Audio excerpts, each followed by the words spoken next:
Thank you for joining us wherever you are. This podcast episode is brought to you by the Old Ways Actual Play team. This actual play uses the Delta Green tabletop role-playing game rules by Arc Dream Publishing. This actual play is performed by adults and in an adult setting. Listeners should know that this podcast will include mature themes and scenes. All content, including names, places, events, companies, military organizations, and etc., which may bear resemblance to entities living, dead, or redacted, is completely coincidental. My name is Michael Diamond, and for tonight's game, I will be your handler.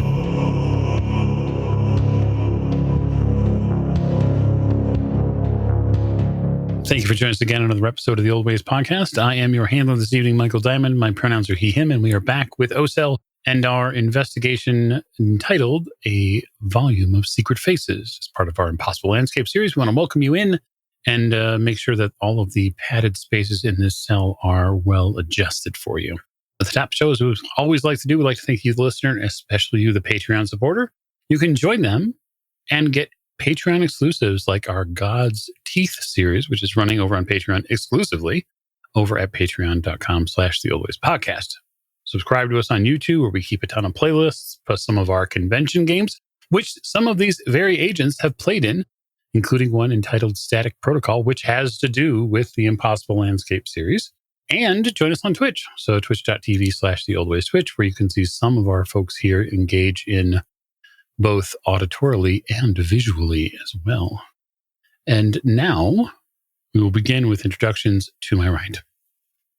Hey, it's me, Miranda, and I play Dr. Aaron Weber, PhD from Yale University. And, I think Weber just sees a real future for herself here. Yeah, no, absolutely. I can see it. I've envisioned it a few times, actually. Next to Dr. Weber.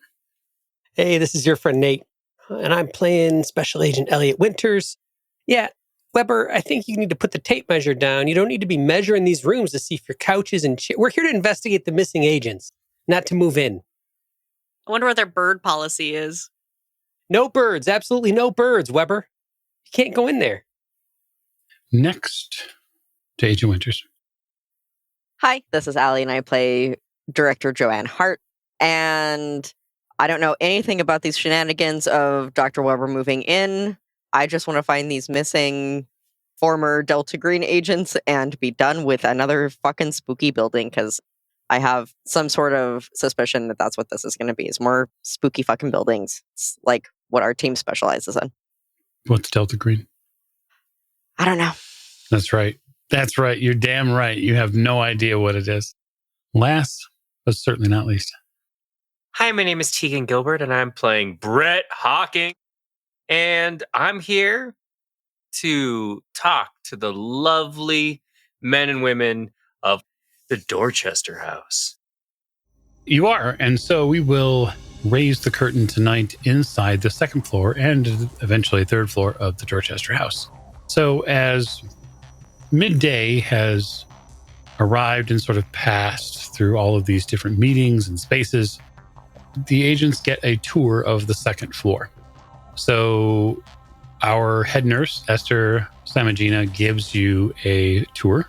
She is happy to point out multiple patient rooms. They do have common spaces here, which act as cafeterias.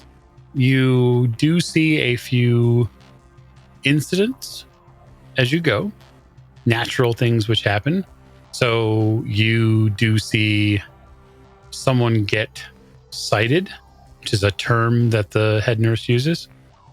It looks like this person has done destructive acts to the property itself. In the common cafeteria space, they were able to get through sort of some of this protective covering of one of the televisions and rip at some of the wires in the television, and orderlies have had to subdue that person reasonably. It happens while you're in the cafeteria, just getting your tour. The nurse says that they'll be cited for it. It's something that happens if a patient is off program, then they're cited, and too many citations, and they end up going upstairs. When that happens, what's the orderlies and the folks that handle that? How do they handle the person? I would say firmly, but with respect. You notice that straight away that there doesn't seem to be a lot of overly aggressive orderlies who are here to just like enact Wild West justice, right? They talk to the patient first, approach them very carefully, but when it's clear that they're not listening and choosing to be destructive, they step in, they begin to work on restraints, and it's really that the restraining portion of it that stays pretty, I would say, I think run of the mill is the wrong word, but it's pretty orderly. They keep them in line and then they physically remove them from the space. It doesn't mean that the person doesn't put up a fight, but the orderlies here seem, especially when you see Mr. Bryce get involved, all of those gym hours are significantly put to use. And he also has the duffel bag with him. After that incident, you take a tour of the rest of the facility as far as the second floor goes. You meet a patient in one of the rooms. You meet a woman. Her name is Cloris. She's out in the hallway. She has colored hair. She has blue and blonde hair. You meet her because she impresses herself onto you when you get too close. Like when you're walking down the hallway with the nurse, you hear her voice raise like really loudly as you get close. And she says, "My last name is Vance. Remember that." She sort of shouts into the hallway. She puts her hands on her hips. "And if you don't know what's good for you, keep your distance. I won't have any of my friends get involved." She looks very serious. She turns back. She sort of almost crumples into a shell right there in the hallway. You see that she's got bits of paper with her. And she's folding the paper, like intricately. Can I see that paper, please? She looks over her shoulder. "No." What if I gave it right back? "I don't know you." "Hi, my name is Brett Hawking. Can I see your paper?" "You a cop?" "Yes." "Fuck the pigs." She extends her hand and opens her palm. And in her palm is an origami pig. "Eat it, pig." I gotta admit, that's pretty good. She looks ultra serious. Yeah, can I take the pig and like, can I look for like weird writing? You have to take it. You can look at it. Yeah, it's a pig. It's an origami pig. It's probably like an inch or so, inch and a half long. It's got a little tail. It's been folded. Oh, okay, well that seems mundane. I'll give it back. Are we all there? I think Elliot is probably with the security person. You're on the second floor. He's still with the security person. And you're getting basically the tour that Weber asked for, that she really wanted. And you're probably, so just so everybody's aware, the building is basically a big E. You're looking at it from the top, right? And right now you're in a part of the ward in the second floor that is the women's portion of it. You notice that as you get up to the second floor and as you tour the place, that the women and the men are separate on the second floor. I mean, I'm not a pig, but I'll go over there and I want to make direct eye contact. And I want to say, I'm not a cop, but I agree. Fuck the police. And I grab the pig and a paper pig and I put it in my mouth. You go to grab the pig and she covers it up. And she like holds it close to her chest. You were going to let him eat it, but not me? It's not for you. Okay. Do you want one? Well, I mean, I just was trying to establish dominance. I mean, not really. She turns back to like the paper and she begins like fussing at the paper and like moving her hands very directly back and forth, like folding paper. And Esther says, "Cloris has transformed a lot of her pain into art. She's working on keeping her aggression under control and she's working on herself, and we think that she's making progress. She's come down from 3 to 2, and we're looking forward in the next few months for her to be able to go into a program that will allow her to transition to a more acceptable level with a little bit more opportunity. Cloris, you want to watch the nature programs, so you want to hear your Pooh Bear, right? And she turns around, like cocks her head back, and she says, Sir Attenborough, not Pooh Bear. And she sticks her hand out towards you, Dr. Weber. Is it a handout as in a, or, sorry, this is an audio format, as in a, don't you agree? Or like I'm showing you something? Like she's showing you something. Oh, well, I mean, yes, you have to have the utmost respect for Sir David Attenborough. I'm actually in total agreement with that. I, for one, really like birds. I know. There's oh, is it a smell thing? Because I'm sorry, I haven't been around the birds in a while, but it kind of permeates sometimes. She flicks her index and middle finger together, and at the tip of her fingers is a bird, an origami bird. Oh my gosh. Can you show me how to make one of these? I don't even know how to make them. But you made this one, didn't you? Did you do the origami with the pig? And this one's for me. You made this one. It was in your hand. You made it? Can I have it? Is it for me? She nods. Okay. It's for you.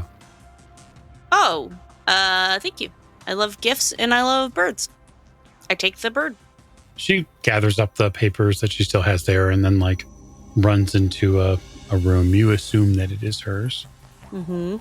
You see the floor there is just littered with paper. I asked the orderly that's with us, or security, does she may fold a lot of origami birds, it sounds like? She makes a lot of animals. Mm-hmm. Usually her thing is penguins. Penguins, yeah. The noblest of birds? She really likes penguins. She talks about them all the time. Okay. I mean, that's cool. I mean, I understand the love of a flightless creature sometimes. I mean, I really prefer my birds to be more flighted, but that's neither here nor there. You all move on. You end up the same day meeting patient Rudolph Volader. He's a quiet, middle-aged man you meet on the other side. Esther says that while you're observing him, says that he suffers from PTSD from Afghanistan. He's completed his 16-week course here on floor 2 and is being moved down to the first floor. He's reached the point where his acute depression is gone. I thought that I didn't think that you guys admitted people that just had the normal PTSD from things like Afghanistan. Well, it's my understanding, at least from Dr. Dallan, that he, in the service while he was there, participated in certain undercover operations. Okay, that makes sense. I was confused. He looks back at you, all the group of you that are there, the 3 of you that are there. He looks back at the 3 of you and tries to nod reassuringly while you observe him. He's doing crochet. You have really a lot of talented patients here. You must have a thorough and educational arts and crafts recreational program. The nurse nods. We have many talented patients here. Mm-hmm. We use craft work to give their minds something to focus on. Oh, so like an art therapy sort of thing. Art therapy is part of Dr. Dallan's program. Oh, okay. It's actually a core piece of it. We have a few people on floor 1 that are exemplary painters. Oh. I would love to see some of their work. Do you ever sell it anywhere or put it in any basements? She looks a little curious when you say basements. We have occasionally sold paintings to facilitate those patients who are preparing to leave the facility, so that way they can have some funds to rejoin the world. Oh, that's nice. That's very noble of you. I mean, it's hard when people transition out of a living any sort of living facility to be on their own again, especially when they have not been financially independent for some time. So I think that's great. You prepare to head up to 3.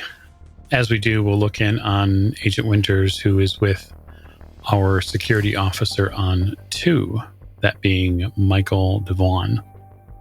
And so, Mike, you only look at floor 2. Like there's a person like you up on floor 3 that's looking at all the cameras on 3 and then 1. Is that how it works? That's how it works. It's floor by floor. And then he points over to sort of a sleek-looking phone. If there's issues between floors, if we had a guy 6 months ago or whatever that was able to get past a security guard and jumped into one of the elevators and tried to hammer a bunch of buttons and whatnot.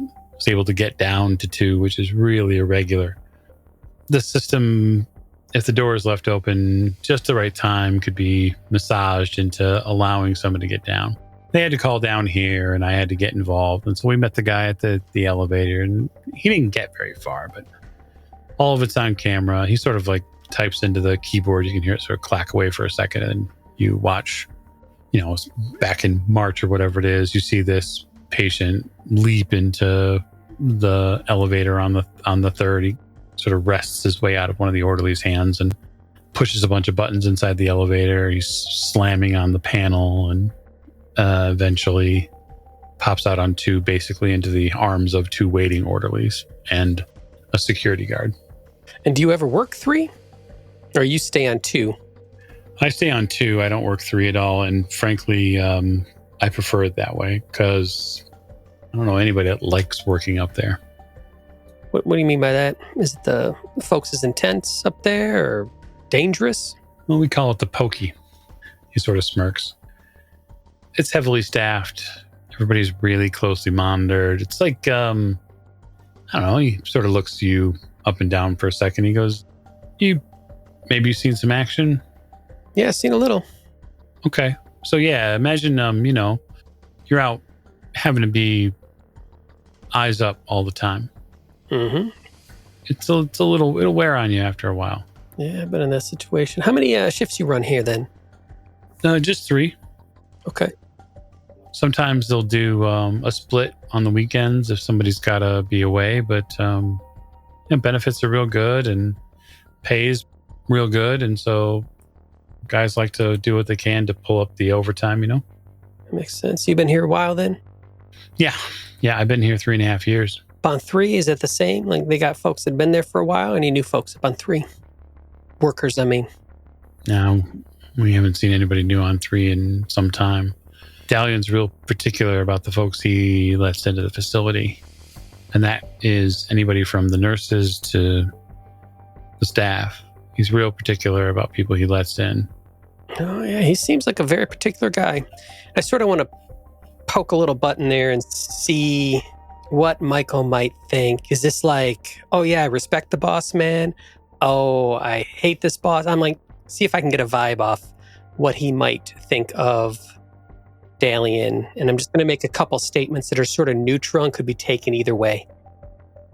Mm-hmm. Yeah, I think it's probably a human role since you're prying for information. So let me know how you do. I got a 6 under 60 on my human. That's pretty fantastic. So yeah, I'll give you a quick breakdown. Devon is a guy who's willing to come to work every day and be reasonably loyal to the company. But you feel like his off hours are probably where he cuts loose. As far as how he feels about Dallan, he probably feels like he's just another boss, just another guy. You wonder about Devon's loyalty overall to Dorchester. You don't get the beating heart of somebody who cares about the work. You get the feeling like this dude shows up to work. He does an 8, a 10, or a 12. He doesn't give a shit. He's just here to pick up a paycheck. And if part of his paycheck means that he has to stare at these fucking cameras for 6 hours a day to make sure that people aren't going crazy or crazier, then that's what he's here to do. He might not be feeling like he's serving out his life's mission, but I also don't get the sense that he's sort of slack-assing it. He's just he's doing a job. And he leaves and, yeah, sort of healthy. Devon, can you rewind me back out to that 28? Yeah, you bet. Types into the keyboard a few times, clacks away for a second, and then you see the picture of a couple of the hallways, and then outside of some of these rooms on 3, you see the difference of the building on 3 too. Hallways are a little bit more institutionalized. You don't see any windows, any exterior windows on 3. You know that there are windows, but you don't see any in this camera view. And as the time ticks forward and forward, you eventually watch one of the orderlies step up to a door, and they knock on it. And then you see them sort of adjust a little bit physically, and it looks like it's about 8:10. And then they knock again, and they take a big sort of thick key from a key ring at their waist, and they shove it into the lock on the door, and they accelerate it over, and they open the door, and they poke their head in, and you see them disappear inside the space for a second, and then they come out, and in their hand when they come out is a radio. And they had the radio when they went in, but you saw it was on their belt, and now they're yammering into the radio. So you've probably seen this whole thing a number of times. You probably had to look at this over and over. I couldn't tell you how many times I've watched this. This is Leah's room then? Because that's the first. Mm-hmm. Can you do me a favor? Can you stick with this camera that's showing her door? Can you rewind back until we see her go in her room? I just want to catch that time.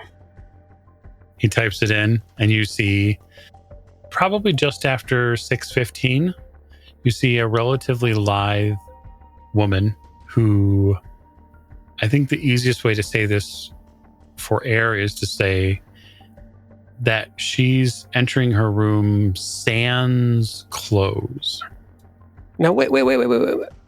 Is that normal? No, that's not normal. He looks at you and says, patients can do a lot of things. Up on 3, there's no laces, there's no nothing. Everybody wears real simple hospital gowns, etc. And I got to tell you that she ain't the first to ever take clothes off and walk around in the buck. But I mean, I walk around naked in my house all the time. Maybe she's just gonna... Tell you what, can we keep fast forwarding back? I want to see her leave. See if she leaves that place naked, or if she lost her clothes. Or do you already know the answer to that? Have you already done all this? I've done it all, man. All right.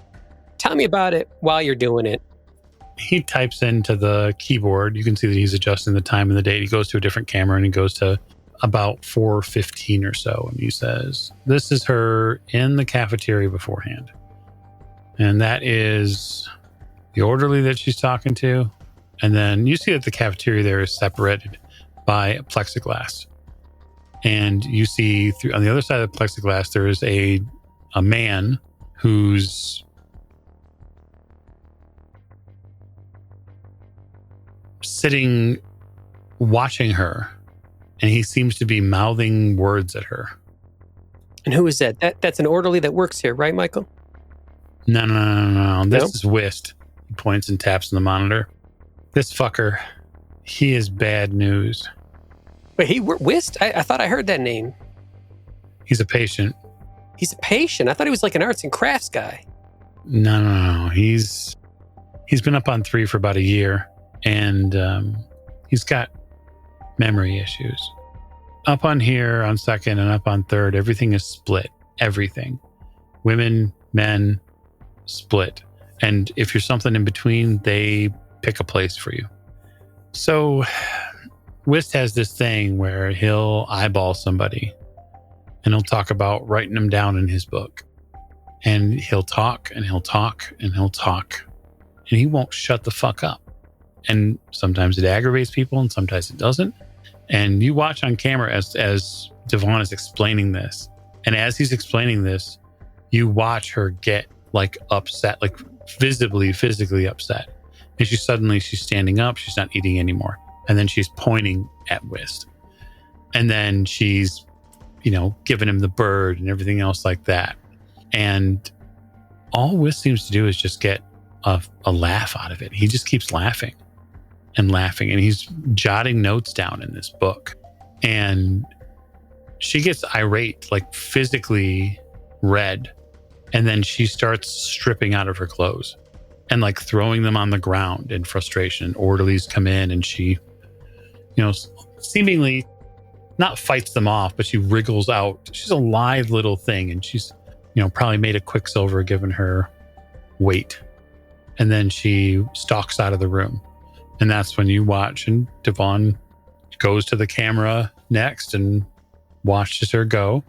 And he says to you, so when they have these sequences, these episodes,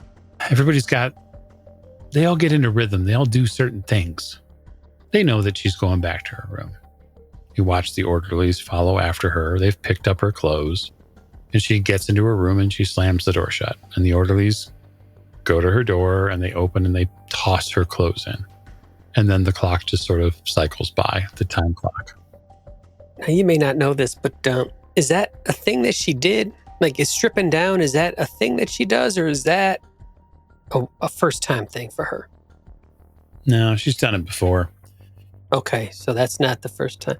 It's a protest move from her. That's what they said. So they interviewed all of us after all this went on. Dallan had us all in the same room, and we wanted to know every single detail. We went through all these patient files with him. He's on the hook for all of this. That's why you're here.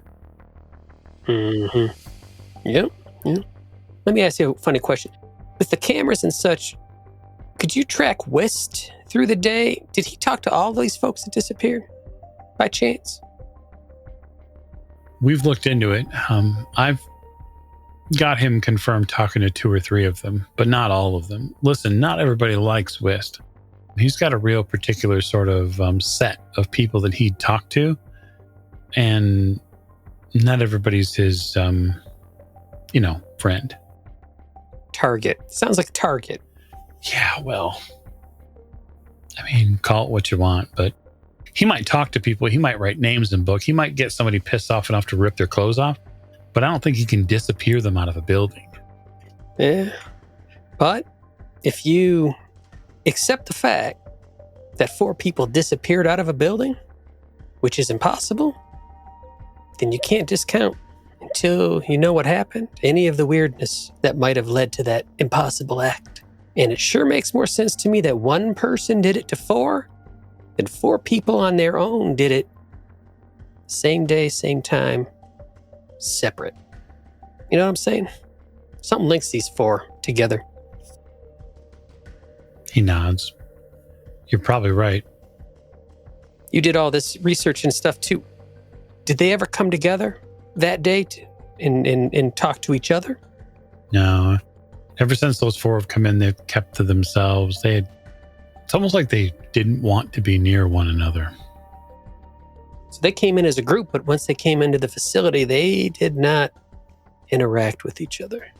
No, they didn't. But they didn't actually get assigned to rooms at the same time either. They came in different times. Mm-hmm. So when Kim came in, she was hurt pretty bad. She'd been lacerated, and so she spent time in medical for a couple of weeks. Stitches, infection. After it cleared up and she was okay to be in population, Dallan put her on the 3rd for her own protection. He does that sometimes when he's worried about patients interacting with others. It's usually a first go. So her protecting her from the other patients, or protecting the other patients from her? I think it was the former rather than the latter. Got it. The fewer interactions she had with the people, fewer opportunities someone might have to put her in a bad space. He wanted her to heal. Sometimes patients are medicated to make sure that they're a little lower key. I tell you, you are super helpful. I really appreciate all this. And I think if he was amenable to it, I'd love to just do the exact same thing with the other 3. Get a sense of when they entered their room, their state that they entered their room in, and if there was anything strange or odd when they entered their room for the last time before they disappeared. Okay. I'll have you of mining that information. So up on floor 3, it's a completely different feel. This feels like an institution. A lot of the additional comfort and a lot of the additional care to the facility's appearance is stripped away. Things are even more staffed. That's really the biggest change that the three of you see in this tour, is that the upper floor is really well staffed. There's double or triple the amount of people that you're used to seeing. There's also quite a bit of additional noise on this floor too. There are people hooting and hollering and yelling. You come in and there's a pair of orderlies who are helping contain a patient by strapping them to a board, like to an actual board to what they would call starfish them. So it's a 5-point restraint, and it's a thing. It takes a few moments to take that in. The nurse, however, your nurse, Samagina, walks right around it as if it's not happening. This way. Is that normal? Is that typical? Is it always like that up here? She turns on heel in sort of this authoritarian vibe, and she says, "Doctor, the third floor here is a realm where we deal with patients who are the most extreme. And so for staff safety, if we have to restrain a patient, then we do. And we don't do so lightly, but we don't shy away from the fact that staff are precious." Oh, I understand. I wasn't judging or anything. I just meant the people on this floor get like that often. I mean, that unruly or need to be restrained. There are many patients on this floor who have gone through traumatic events, and their emotions sometimes take control of them. That's why they're here. Sometimes they're not willing to participate in the program, and so they choose not to take medication. And if they choose that, it can lead them down a violent path. So this isn't just like voluntary place. Sometimes people are placed here that not just voluntarily. Dr. Dallan places all of our patients. Okay, so no one voluntarily commits themselves here? No. Oh, I meant in but I mean, I can understand that. Good. She turns back around. The ones we're looking into, they were on this floor, right? They certainly were. Ooh, fun. They were. It'd be at this point, Elliot, where, just for your information, while you're talking with Devon, you would see your team begin walking through the third hall on some of the live view, because he has some cameras that will show the third floor. I will glance up. I'll see if Dr. Weber is telling anyone about the yellow sign, if Hart is biting anyone, just checking for mischief.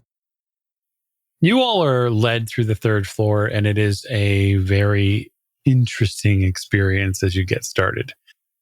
Everybody here wears the same thing, the same kind of clothes, the same shoes with no shoelaces. Esther says that they're not allowed any candy or caffeine on this floor. Well, shit, Esther, I think that might be your problem. That is certainly not our problem, doctor. And what did you say you were a doctor of? Chemistry, which is in a brain, and a minor in ornithology. So you deal with drugs and birds.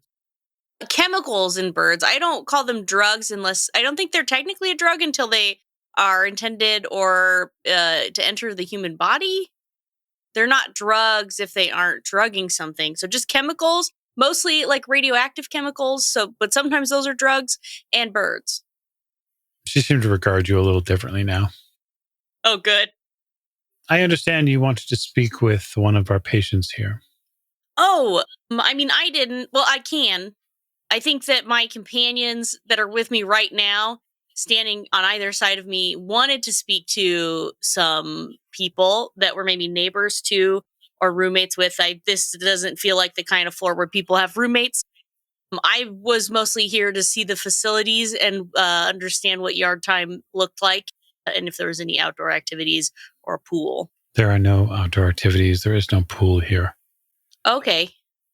So she turns to you, Buck, and says, if you are looking to speak with patients, I can have an orderly direct you in that direction. Yeah, especially Mr. Whist, but the others around the area. A popular patient, of course. She grabs her radio and says, into it you hear her key the mic, and there's this hiss for a moment. Richard, come up to 3 and escort one of our visitors to Mr. Whist. You hear him call back almost immediately. Yes, I'm coming up now. She turns to you, Hart, and says, you had mentioned that you wanted to look at some of the missing patient rooms. All of them, if possible. I could begin with one of them if you'd like. Which one would you like to begin with?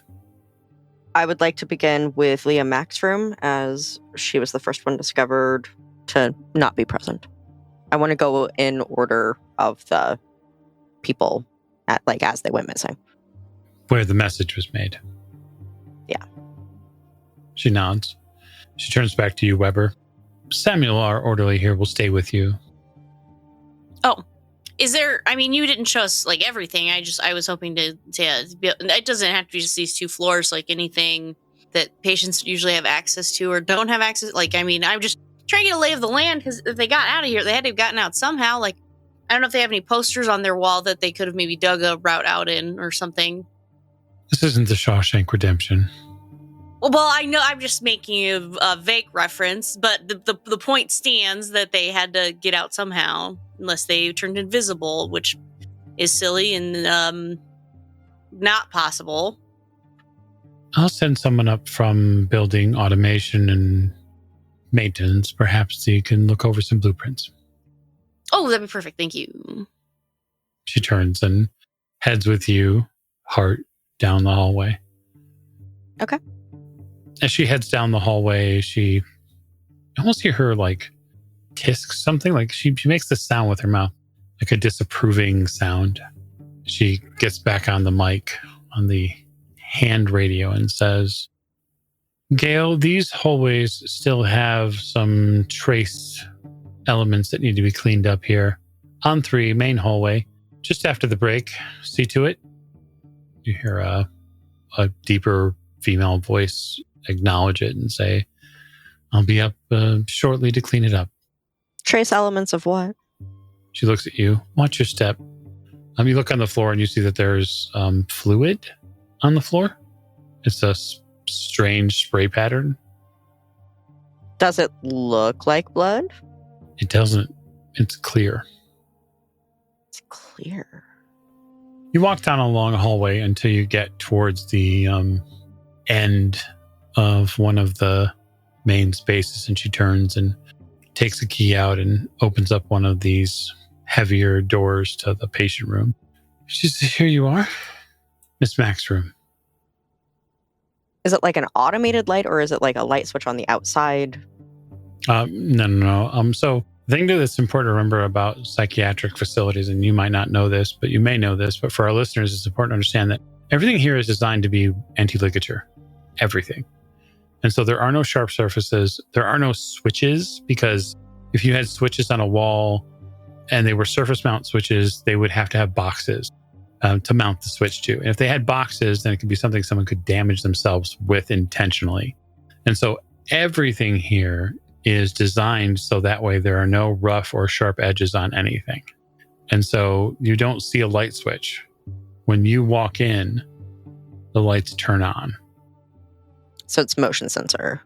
It seems to be. Okay. So what do I see when I first walk into the room? Yeah, so the patient rooms here are Spartan. That's one of the best ways to really put it. They have essentially a bed and what looks like a desk that seems to be sculpted out of the wall. So it's not actually a desk and chair that is independent. It doesn't move. It can't be it's not a piece of furniture, right?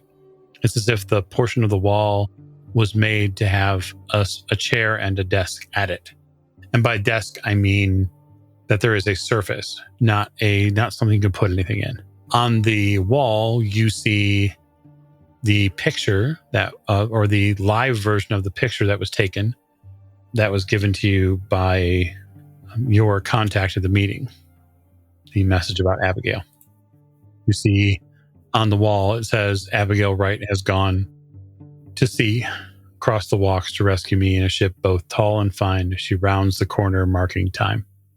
And you see the associated like newsprint that sort of splattered onto the wall behind it. So can I get a better look at the, like, I want to go up to it, take a long look at it to see if the concern of it being written in blood is something that I can confirm? It would take you time to investigate that. Yeah, that's fine. Okay, so if you're taking time to investigate it, I'll say that investigating that is probably going to take between 10 to 15 minutes, really deep investigating. And as you start it, you hear your nurse, Esther, says behind you, she says, if you're going to make a thorough investigation of the room, if that is your intention, if it is going to take some time, I'm going to see to other duties. Yes, I will. I'm going to be here for at least a little while. She taps on the wall and she says, there is a intercom button here that you can press if you need to gain some sort of assistance or if you need to raise an orderly. Okay. Should I just ring that when I'm ready to move on to the next room? Indeed. You understand, of course, that we can't leave the door open because of she points to what you're standing in front of. Yes, I understand. Okay. She nods and steps outside. When she does so, she pulls the door shut. And then you hear her sort of thick heels walk away from the door. And that will leave you investigating that. Buck, you get taken to another portion of the facility. It's actually the cafeteria. Okay, not where I expected. You get taken to a really, we'll just say, easily sprayed down room, which is the cafeteria. All the tables here are, sort of form factor tables. It looks like something you see in a correctional facility. You see a man with a 5 o'clock shadow, brown hair, receding hairline, and he's sort of tapping a brown leather book. He has a pen in his hand, which you find rather strange, given the floor that he's on. A leather book? Yeah. And he looks like a patient. Okay. Oh, he's 100% a patient. You can tell by the way he dresses. Sure, I'll walk up to him, be like, hey, did you know Cal or Leela? He gives you a wry smile. He extends his hand. Good to see you. I'll shake his hand with confidence. You get a really weird feeling. You feel like you've met this man before. You just don't know where. No, of course. I probably absolutely have. It's good to see you. I'm glad you're here. He nods confidently back to you. I'm glad to be here, I say with just the slightest bit of hesitancy. So did you know any of the four? I know them all. He sits back on the concrete wall and sort of sets out his book for a second, cover closed, and leans back with a broadening smile. I mean, what do you want to know? I'll be eyeing that book for details and information while I ask him. I'll say, how do you think they got out of here? It's all camera tricks. Honestly, they came back from wherever they were and they had secret knowledge and they used it. Were you part of a team? I was at one point, but I tend to fly solo now. I keep things in order, though. I solve problems. That's my job. You solve problems. Okay. Yeah, you bet. All right, well, I got a problem. Talk to me. I'm trying to figure out where these 4 people went to. The restraints on their beds were still secure. You know that? What does that mean? Means they poofed. Means like Santa Claus, they went up the chimney. They went to go see the big man on the hill. Do people poof around here? Those 4 did. They figured it out. They figured it all out. Is it the only weird thing to happen around here? Oh, man, you gotta be kidding me. Weird stuff happens here all the time. All the time. Who's the weirdest person who's still here? He looks incredulous. Me. I'll laugh. And I'll be like, what makes you weird? Still eyeing the book. Oh, are you interested? He takes a deft hand and caresses the supple leather cover. Yeah, I'm an avid reader. I got your name in this book. What's your name? Which one? The one they would know here at the facility. He groans. Whist, whist, whist. What else do you go by? He looks at you and sort of narrows his eyes. It's not what I've always been called. Sometimes. In a time before, I was called Gisan. So what you got in that book? I got your name in this book. Yeah. He plucks the book up and opens it without paying attention to any sort of page. Right here. Is my name in the book? He turns the book to you, and you see your name, and you see your wife's name, and you see your son's name, and underneath of it, there is a trail of text in a language you do not understand. And you're going to roll sanity for me. Oh, so it's not just a fucking cipher? All right, that's cool. Let's take a fucking look at that. All right, so we are rolling for sanity. But we're good. I rolled a 16 under 57. I'm sane as a cucumber. Unfortunately, even on a pass, you are going to lose some sanity on this. What? How many am I losing? We're going to find out. I'm going to roll it right now. Don't roll it. That's not cool. There's a number that's like under D4 that would like be bad. So you're going to lose 2 points of sanity. I am 1 point away from my fucking breaking point. Well, I mean, if I'm that close to my breaking point, but I'm not breaking, I'm gonna try to make a grab for the book. Okay. I mean, I think that this has got to be higher headquarters shit, and it's got to be in like a fucking cipher. Like he's somehow got the book that's like everybody in the cell, maybe everybody in every cell. So you grab for his book, and you're not fast enough. And he clutches it close to his chest. And he goes, no. I don't think your son would appreciate that. Shit. The orderly that's behind you sort of steps forward. All right, take it easy, Ed. Take it real easy. And Whist looks at the orderly and says, I promise we weren't doing anything untoward. I was just making friends. You know I like to make friends, right? The orderly sort of he like sort of interjects between the two of you a little bit and says, okay. We're going to leave Mr. Whist alone now. He looks at you. When he looks at you and you have that sort of full attention of the orderly, you feel something like tickle your fingers. Like something rubs up against your fingertips.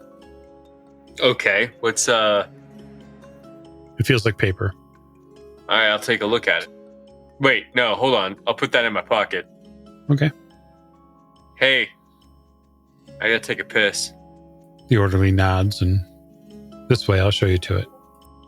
You find a handwritten note in your hand. It says, "How did you find me? I thought you'd left.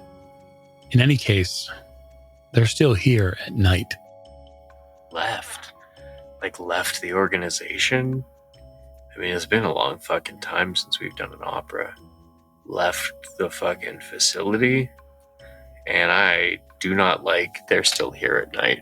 When I come out of the bathroom, I go back in and wash my hands because I almost forget. And then I come back out, and then I'm like, take me to the rest of my crew. Meet right now. Okay.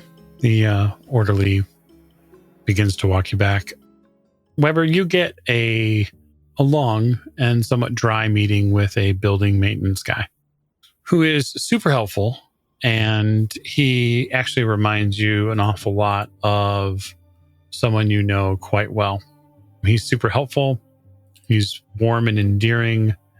And if you didn't know it any better, he was sort of cut from the exact same cloth as Hank is. It actually makes you a little homesick, but just in the moment. Yeah.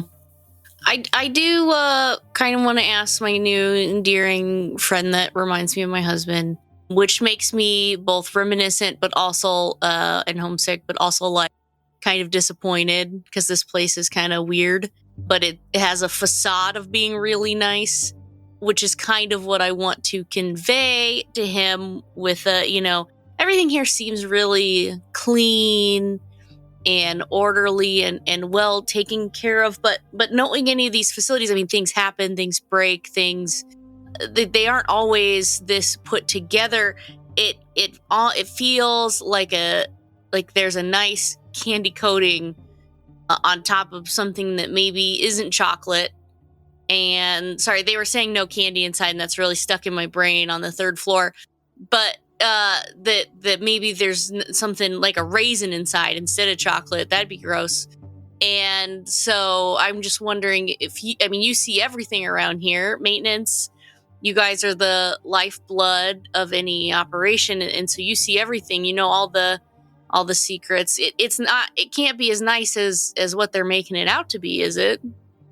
He just sort of shrugs and says, "It's tough, right? You gotta balance a building that has to work multiple different kind of people in it, like Mm-hmm. the first floor is, the mall, right? Like people come and go. They get to wear whatever clothes they want. They get to hang out. They get to watch television until whenever they want. I mean, not a whole lot of people leave, but everything is pretty quiet downstairs, really. Second floor is Club Med, and everything is, their needs are all met, and people are working through their problems. But you got to keep them secure and keep them safe. And so, when people are purposely overflowing their toilets and, causing havoc, we're the people they call in to fix all that stuff. And fuck, this floor up here, he sort of gestures around. This place is like a war zone half the time. Everybody at night goes just buck wild. Yeah. At night? Yeah. And I mean, everyone kind of deals with their own shit here, but you have to deal with all of it as maintenance. I mean, you don't just get the fluffy floors at the bottom. You have to deal with all the shit that flows down or up in this place. Yeah, that's right. That's right. They made it seem like people on the third floor could have the chance to go down to the second floor to the first floor. Do you see that happen a lot? I mean, I can't imagine. I mean, those people are pretty rough in there. They got that lady that does the origami from 3 to 2, though. Like, does it happen often? No. Honestly, most of the people up here on 3 are meted up half the day. So they're zombies. They walk around, they do whatever, except people like Whist or Bale. Timmy is a real strange character. What's his story? What's his deal? From what I know, he's an army vet. He served in Iraq. Mm. Word is he did some pretty rough stuff. IEDs, stuff like that. He's Yeah, friendly enough. He's talkative enough. Yeah. Well, I hope they treat you good enough here for what you have to deal with. He treat me all right. Well. You want to know what it's like to be here day in and day out on 3. Timmy's the guy you got to talk to. He's seen it all, knows it all. Long timer, Timmy? Been here? He's been here for years. Lifer. Maybe not life, for a couple years at least. But a couple years up here is a long time. Yeah. I mean, a couple years up here, it sounds like they don't get much outside time or sunlight. No, you can't give people on 3 yard time. It doesn't work like that. There's people on 1 can get into the tennis courts and stuff like that in the gymnasium area, but the people on 3, you're asking for an incident. And then it's all drugs and Star Spangled Banner shit, and they're cuffing people. Well, shit, I gotta say, you really buried the lead on the tennis courts. Because they just took us straight up here for the tour. I wanted a tour of the tennis courts and stuff, and they brought us straight up to 3. What do they got you here doing? I don't think they really understand people around here. Like real people like me and you. They're, we're just those people that went missing. And they want to, some of my acquaintances, coworkers, they went to go talk to people and do all that stuff. But I said, you can't look, everyone's looking at this little small picture, but the people that really know what's going on is maintenance, custodial. They know what's going on, and you have to take a bigger look at the building itself if people are getting out. I mean, if anyone's going to get out, tunnel behind a picture or whatever, you'd probably know where those spots are, right? Oh yeah, for sure. Like the 3rd floor is built. He sort of opens up a notebook and starts drawing in a little bit. The 3rd floor is built really more like a corrections facility than it's built like a hospital. Oh yeah, I can tell. So if we walk down this hallway here, I can show you a maintenance area where you can get back into, and you can see behind all the different spaces, like all behind all the rooms, see where the plumbing is and the HVAC. He sort of stands. You just walk around back there? Well, sure. It's maintenance area. You want to see it? Yeah. Wow. Hell yeah. Get all up in the guts of this building. He takes you on a tour of essentially the guts of the 3rd floor. And you walk behind a bunch of spaces. You seem to walk for probably 20 or 30 minutes on this tour. And he shows you the plumbing. He shows you the HVAC. He shows you how the PLC system works here. There's a really intricate series of wiring into every single room. It controls water, heating, lighting, all of it. And this area is cleaner than you can imagine. Nobody goes back here. I mean, it's dusty, sure, but there isn't the odd smell of cigarettes like employees use to, hang out or whatever. There is probably one, quote, offending item, and that's basically like a couple of posters from probably the mid-90s of Baywatch girls and the like. And the maintenance guy, Teddy, that you talk to, sort of apologizes that they're still up. He feels ashamed that they're still there. We don't get a whole lot of visitors in here, so. Oh, well, I mean, yeah. People don't know this is the real interesting stuff that happens back here. Yeah, so he takes you through and then eventually out into another door and you end up in a hallway. And when you end up in a hallway with him, you see a man. He's a Caucasian man, pretty strong, noble features. He's got 2 or 3 days of, unshaven beard and some additional neck hair. He's got a pretty closely shaved head, but that's probably seen better days. He looks like he's probably former military. Bale, right? He nods. Oh, I heard so much about you. He looks at the maintenance guy. You hear a really gravelly voice sort of take over. Tim, you've been telling stories about me? Teddy looks at him, and you see that the maintenance guy is a little disturbed, like, by his voice. Oh, no, he just, we were talking about kind of lifeblood of the building and stuff. He said, if anyone knows anything about anything that goes on around here, it's you. Yeah, I don't know about that, but I don't think it's a bad position to be in. I myself like to do a little ear hustling from time to all the time. I don't know who you are, but you ain't trapped up here on 3 like I am. Not yet. Or, no, I mean, I'm not. Not yet. Well, you never know what could happen. I was thinking about it, but then I found out there's tennis courts, but you don't get them up here, or yard time, which is horrible. Can you lower your voice? The loud noises are they're really bad for me. Yeah. Sorry. No, but I'm not trapped here. So what do you want to know?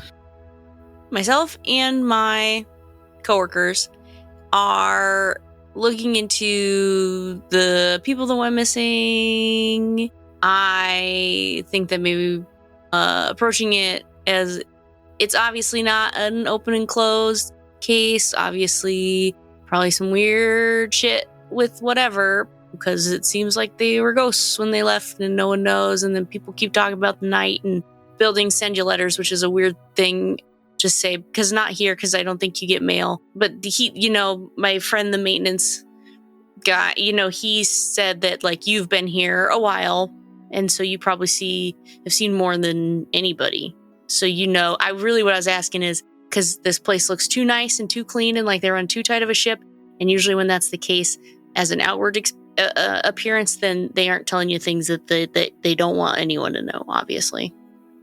Teddy, give us a minute, okay? I'll be good, I promise. Just, you don't need to hear this. He sort of extends a hand. You can see that Bale has sort of started rocking a little bit, like as he's standing there. In his left hand, he's got what looks like a spiral notebook. The maintenance guy backs off a couple steps, and he's like, I should probably get an orderly anyway. Like, I don't even think this should be going on with me here. You hang on a second. He reaches down to his belt clip, and you see him sort of do the Genesis video portion where he's like looking for something. Mm-hmm. Oh shit, my radio's in the break room. Oh shit. I'll be right back. Okay, yeah, no worries, man. We'll just wait here. As soon as Teddy turns his back, Bale turns into a totally different person. Oh, good. Like, how long are his teeth so big to bite me with, and his eyes can to see me, and his ears to hear me? No, he does not appear to be as not in control of his facilities.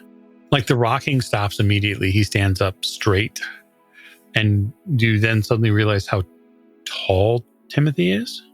Mm-hmm. And he gets a rather confident looking, and his appearance and his stance changes.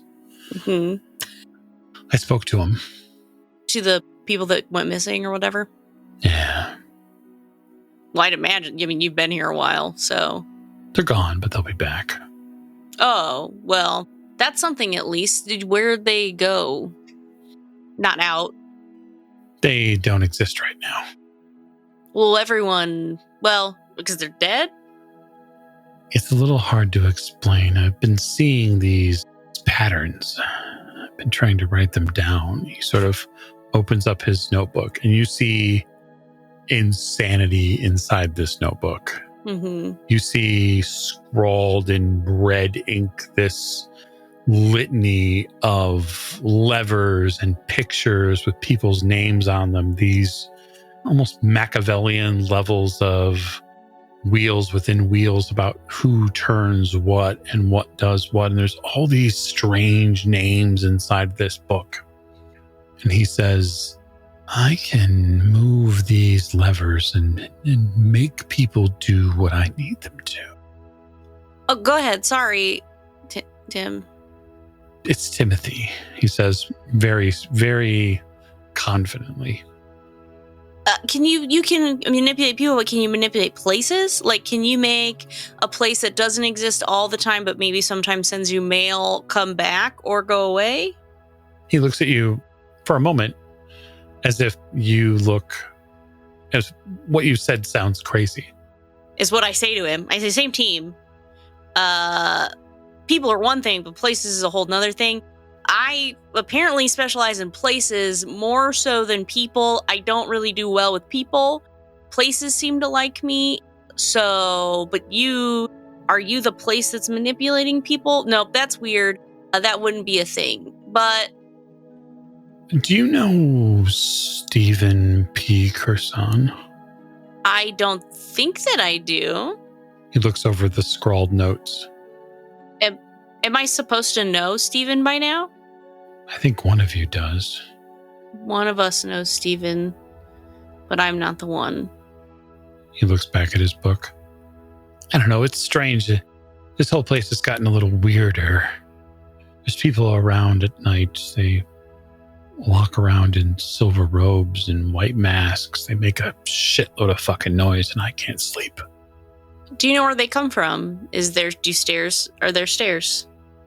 Rooms, doors? There are places I only see at night in this place. I'm not going to lie to you. There are places that I've only seen at night. So, like I said, same team. We tried to burn one down. I don't think that worked, but they don't believe me that didn't work but it still talks to me sometimes. And then I found a room that was boarded up by itself, and I think only at night. So he gets this astonished and shocked look on his face, and then his hand comes up and points an index finger at you, and he says, "You know Abigail, right?" Kind of. How? That was our first job, was to clean out her apartment, and she was missing, and there was stairs, and there's a place you could only be at night. Yeah, it gets weird here at night. What's Weber's occult? Ooh, what is Weber's occult? 30. So with the book in front, with his spiral out and some of the names, and he sort of has gone through them before, you recognize some of those names from some of your occult studies. Mm-hmm. Some of these names and symbols are demons. Did any one of us fuck any one of these demons? Honestly, you think maybe. Okay. I met that one before. I just think that they'll be back. Yeah, one of my coworkers wants to stay here overnight or come back at night. They told me it wasn't a sleepover, which is probably good, but I do get tired. And so that we could see what happens at night, obviously, because we're suspicious about things that happen at night. I don't know if that doctor guy who seems suspicious, like he is maybe controlling some things, maybe he can make the rooms appear or people disappear. I don't know, but I don't know if he's going to want or let us do that, or if we do that, if he's ever going to let us out. Not a lot of people that come up to 3 leave. Yeah, that's kind of why I befriended the maintenance guy. You should really be friends with custodial any chance that you get, because they can be very helpful. He seems to not. I was almost like he's taking the advice. Like, I mean, stay overnight if that's what you want. Maybe you'll see the people in the robes and the masks. Sometimes I feel, Timothy, that it's not something that I want, but something that I'm compelled and have to do. I understand. Yeah, I figured you would. I mean, he stares down at the notebook that has like the page of like just red scrawl of all these strange images and names on it. And he begins just casually flipping through the notebook, and every page front and back has something just absolute whacked out weird. I draw every night. I have to. To get it out of your head? It doesn't go anywhere. On the paper. I never feel empty. I know that feeling. Do you want to stay here? I'm supposed to be here. It's best for everybody if I'm here. That's what I believe. And this conversation was meant to happen. He looks at you and reaches out very carefully and slowly with one of his hands for your hand. I'll take his hand. And he says, Dr. Weber, this conversation has already happened. I look at him first quizzically and then acceptingly. In the moment, he seems very endearing. Mm-hmm. The feeling you get that he seems to transmit is almost like you are telling your eccentric grandmother that, oh, it's okay, your dead husband is, he's gone, dear. Mm-hmm. Oh, okay. That's sort of like the resounding theme feeling. Mm. Like he's telling you something you should know. Yeah. Got it. Devon goes through all of the logs. He goes through with you the step down of every single investigative procedure that the Dorchester house did on those rooms. He even goes through the logs of who went into the rooms, when they went in, where they were that day, when they were. He catalogs with you the meals that they have, what they ate. Eventually, at some point, you get a visit. This is probably a good hour or so into the full breakdown that you're getting. This is like it's like a situational report that you're getting from the security guy. You eventually get or overhear a message that they need an orderly up on 3 because there's a incident going on up there. And Devon says, we've been over this for days, and I can't make heads or tails of it. Especially the big question that everybody had was how in the world Ray was able to get out when she was in a 5-point. Like, you see one of the missing agents is brought into her room in a 5-point star harness because she's, rage against the machine or whatever. She's really violent right now. And when they go in her room at 8:20 p.m. on the 28th of August, she's gone. The bindings that they take out, when they take the board out with those leather restraints, they're still latched in place. Now, how likely do you think it was that she got herself out of that thing and then she rehooked it up just to be like mischievous? Do you think that that's a possibility there? Because otherwise she just disappeared out of thin air. I don't see how she did. I don't see how she would. I mean, there isn't an orderly in this place that probably hasn't seen Terminator 2. No, nobody carries a freaking paperclip up here.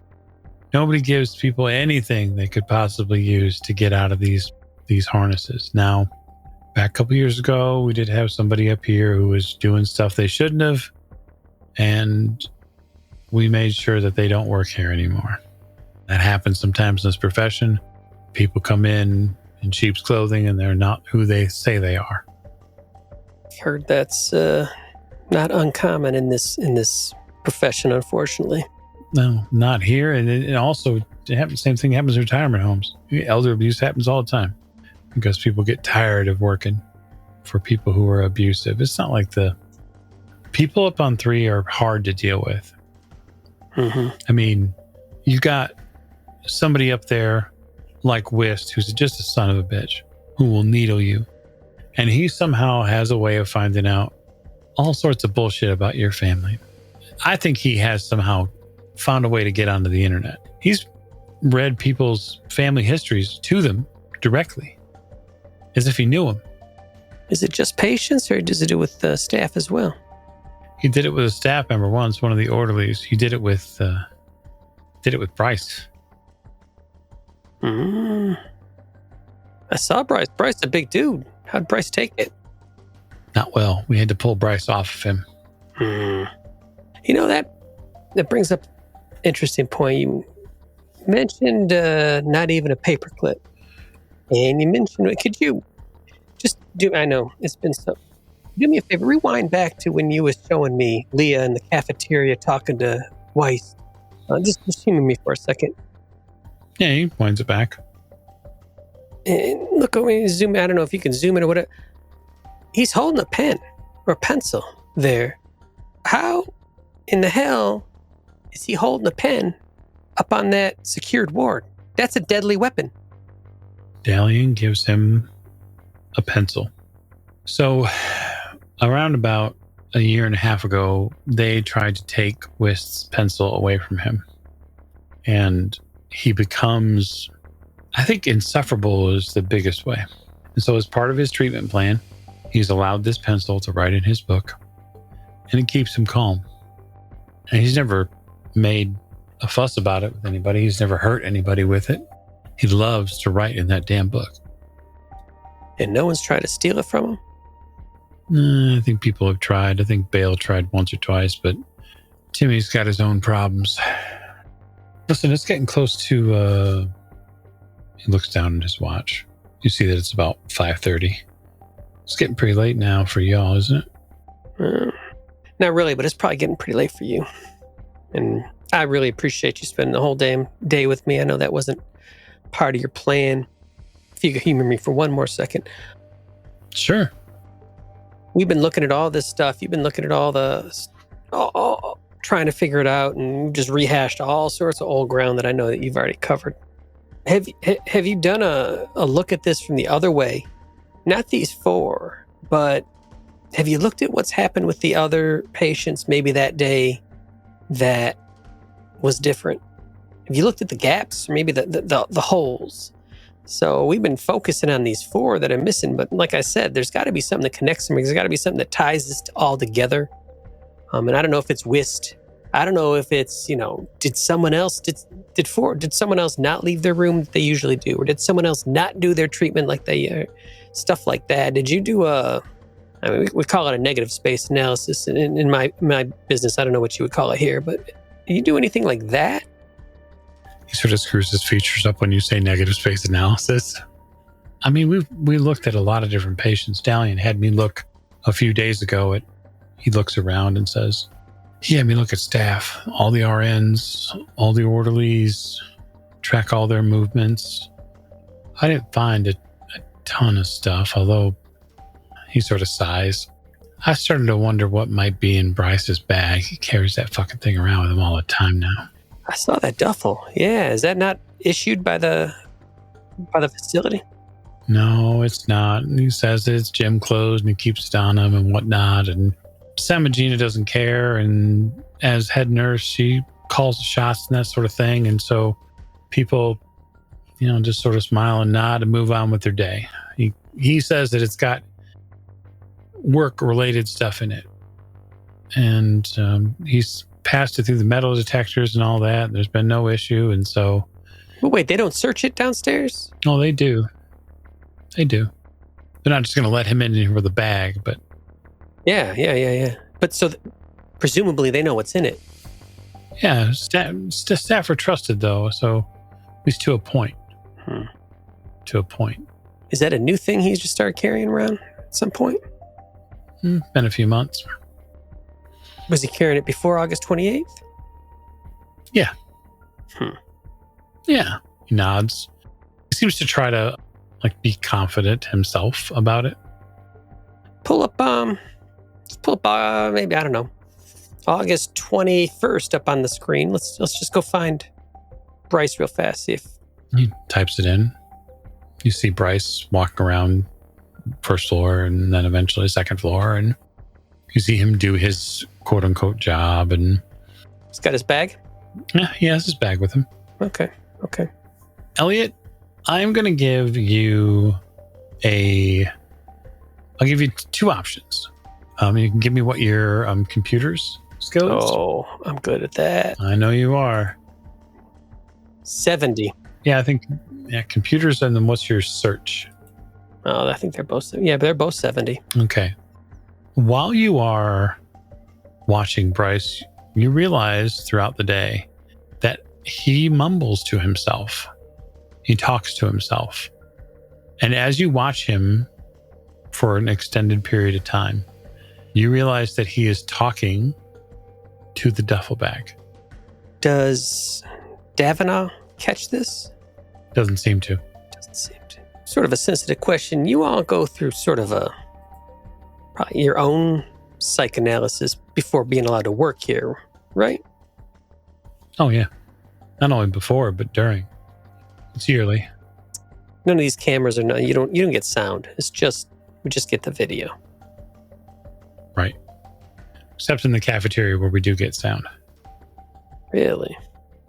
Mm-hmm. Do you think we can try and zero in on Bryce, this duffel bag in the cafeteria and try and...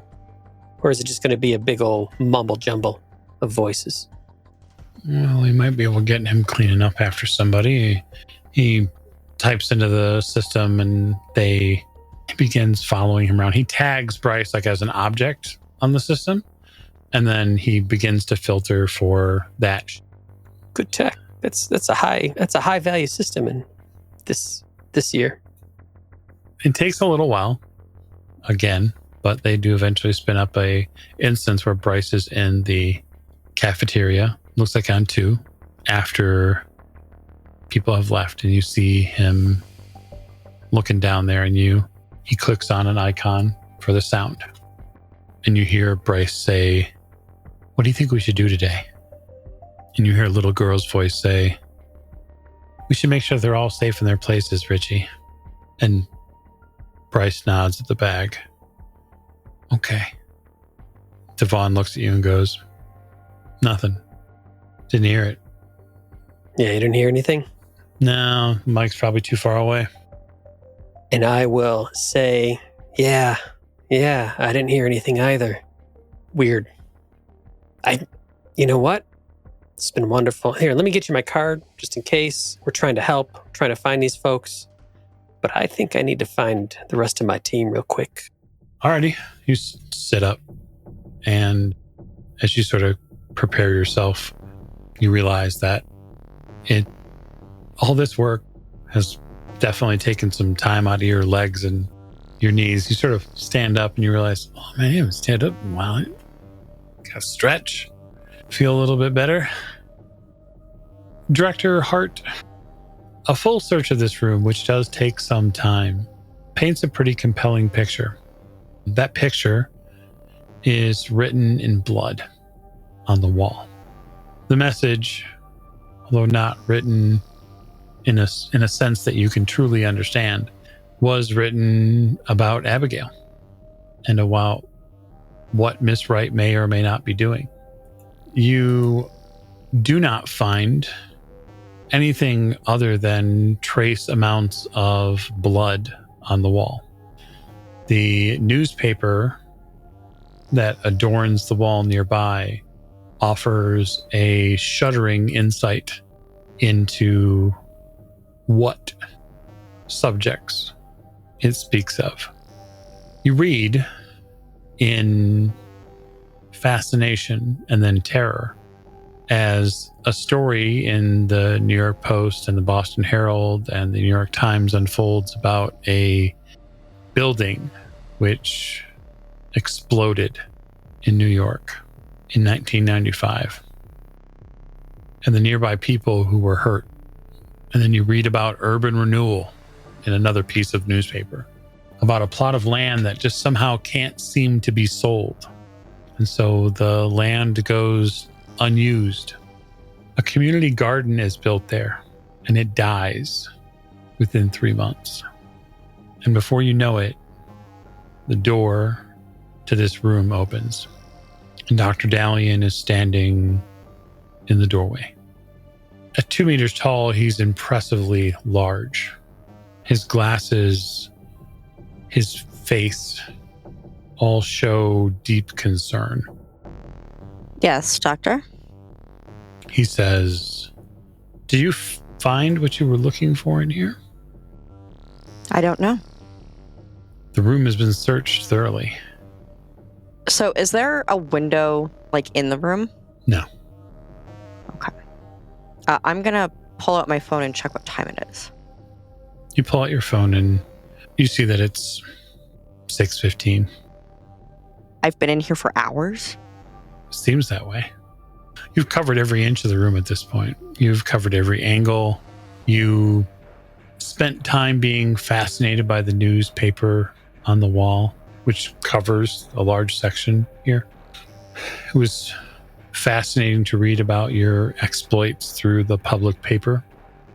Some of these stories you've read before, but it's strange and yet somehow fitting that they would be the backdrop for a message about Abigail Wright. What aren't you telling us, Doctor? Telling you. I've told you everything I can. Everything that you can?